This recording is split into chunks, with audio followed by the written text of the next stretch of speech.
शिव सीताराम। श्रीमद् भगवत गीता की इस यात्रा में आपका स्वागत है। अध्याय 5 श्लोक क्रमांक 11। भगवान से अर्जुन ने यहाँ प्रश्न किया था कि हे भगवान, क्या आपको यह लगता है कि मेरा अंतःकरण शुद्ध नहीं है? क्या मैं ज्ञान का अधिकारी नहीं हूँ? और यदि मैं यह भी कहूँ कि ज्ञान योग और कर्म योग एक है, तो फिर भी मुझे कर्म क्यों करने चाहिए? तो भगवान यहाँ पर अर्जुन के प्रश्न का उत्तर दे रहे हैं। भगवान कहते हैं, कायेन मनसा बुद्धया केवलैवेन्द्रियैरपि योगिनः कर्म कुर्वन्ति संगन्त्यकत्वात्मशुद्धये। भगवान यहाँ पर कहते हैं कि अर्जुन, तुम्हारा अंतःकरण शुद्ध भी हो तब भी जो कर्म योगी होता है उसे अपने सभी कर्म जो मन से, वाणी से, काया से किए जा सकते हैं, बुद्धि से किए जा सकते हैं, उन सभी कर्मों को जो कर्म योगी होता है वह कर्मों से में के फल से आसक्ति का त्याग करके उन सभी कर्मों को करने से उसका जो अंतःकरण है वह शुद्ध हो जाता है। अब यहाँ पर तो अर्जुन ने कहा था कि क्या मेरा अंतःकरण शुद्ध नहीं है? तो भगवान कहते हैं कि जो कर्म योगी होता है वह कर्म करता है, इसीलिए उसका अंतःकरण शुद्ध बना रहे। अंतःकरण को शुद्ध करने के लिए और अंतःकरण को शुद्ध बनाए रखने के लिए आसक्ति का त्याग करके कर्म करने चाहिए। क्योंकि ऐसा तो नहीं है ना कि किसी क्षण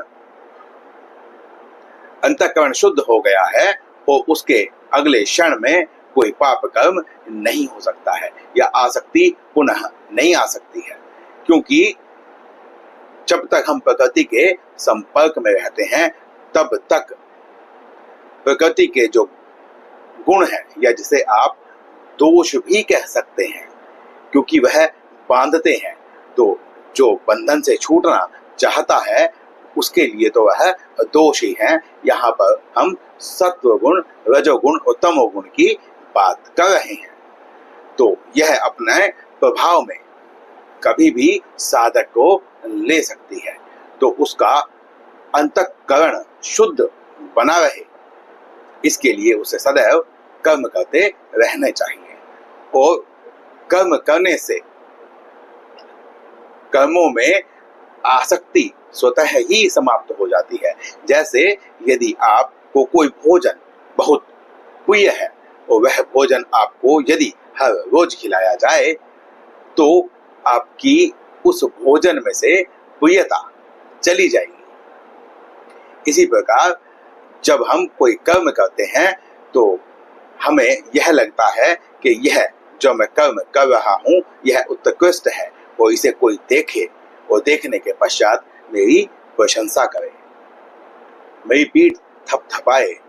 जब मनुष्य ऐसा सोचता है और उसे उस प्रकार का फल प्राप्त नहीं होता है, उसकी पीठ नहीं थपथपाई जाती है, उसकी प्रशंसा नहीं होती है, तो उसका मन खिन्न हो जाता है और खिन्न होने के कारण ही वह अपने कर्तव्य से च्युत हो सकता है। और लौकिक में आपने यह भी देखा होगा कि बहुत से लोग बड़े भोले होते हैं, वह सभी कार्य अपना समझकर करते हैं, बहुत लगन से करते हैं, परंतु जो चालाक लोग होते हैं वह उनका फायदा उठाने के लिए उनकी झूठी तारीफ करते हैं और ऐसा उन्हें प्रतीत करवाते हैं कि यदि तुम ना हो तो फिर मेरा तो काम चलेगा ही नहीं, तुमने ही सब कुछ संभाल के रखा हुआ है। तो दोनों ही स्थिति में जो लोग होते हैं वह प्रशंसा से बंध जाते हैं, फल से बंध जाते हैं। तो इसलिए भगवान कहते हैं कि केवल आत्म शुद्धि के लिए ही कर्म करने चाहिए। जो चाहे वो कर्म काया से हो, मन से हो, या बुद्धि से हो, उसका फल केवल आत्मशुद्धि ही होना चाहिए और कुछ नहीं। इस प्रकृति के संपर्क से छूटने के लिए जो कर्म योगी है उसके पास एक ही साधन है कि वह कर्म करता हुआ, सभी प्रकार के कर्म करता हुआ, उन्हीं कर्मों को भगवान को अर्पण कर दे। अब सभी प्रकार के कर्मों से यदि हम कहें तो क्या इसमें पाप कर्म भी आ सकता है? तो ऐसा नहीं है, क्योंकि जो भगवान को अर्पण करके कर्म करता है उसका अंतःकरण शुद्ध होने लगता है, और अंतःकरण शुद्ध होने के कारण, आसक्ति न रहने के कारण पाप हो ही नहीं सकता, क्योंकि पाप कर्म जो होते हैं उसके मूल में आसक्ति रहती है। जब हमें अपने लिए कुछ अच्छा चाहिए होता है तो हम विधि विधान भूल जाते हैं, हम यह भी भूल जाते हैं कि क्या यह जो मैं प्राप्त कर रहा हूं इससे किसी और को कितना कष्ट हो रहा होगा। और ये जिसका अंतःकरण शुद्ध है उसके मन में स्वार्थ रहता ही नहीं है, और यदि वह लोक कल्याण के कर्म करता रहे तो तब तक वह इस प्रकृति के संपर्क में रहेगा, तब तक उससे कोई पाप कर्म नहीं होगा, उसका अंतःकरण शुद्ध बना रहेगा और वह परम पद को प्राप्त कर लेगा। तो भगवान यहाँ पर सभी प्रकार के साधकों के लिए यह कह चुके हैं, क्योंकि भक्ति योग और कर्म योग में बहुत अधिक अंतर नहीं है। भक्ति योग में भी मनुष्य जितने भी कर्म करता है भगवान के लिए ही करता है, भगवान के अतिरिक्त किसी और की सत्ता को वह नहीं देखता है। कर्म योगी भी सभी कर्मों को भगवान के लिए, परमपिता परमेश्वर के लिए करता है, उन्हें ही प्रसन्न करने के लिए करता है।